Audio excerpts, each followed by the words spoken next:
We are looking for rest. In fact, one of our classic rock songs from the 80s testifies to this.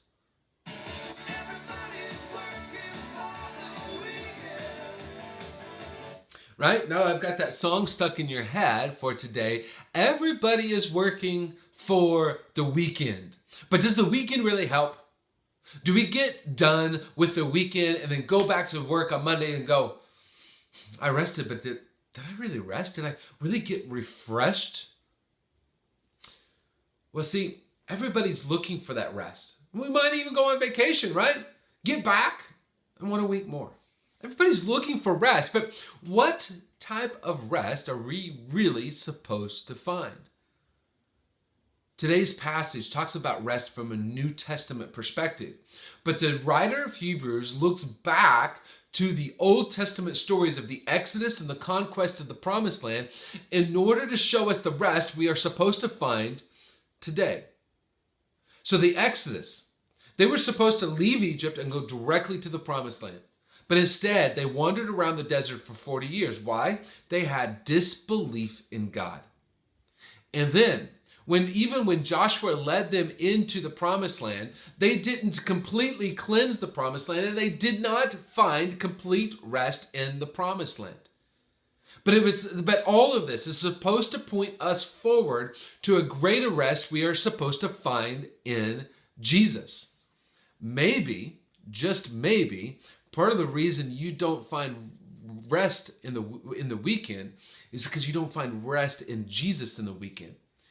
See, the core sentence out of this, out of today's passage, is that we cease from our works and let God work. Now, this does not mean we become lazy.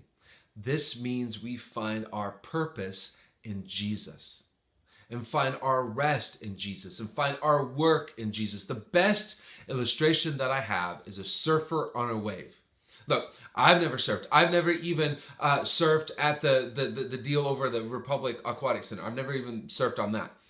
But as I watch somebody surf, do they create the wave? Well, absolutely not, right? But do they work to ride the wave? They do. But an expert surfer makes it look almost relaxing and easy. Like, I can go out and do that, but I'd kill myself, right? You'd kill yourself. Why? Because we're not experts in riding that wave. We rest in the wave that God is producing.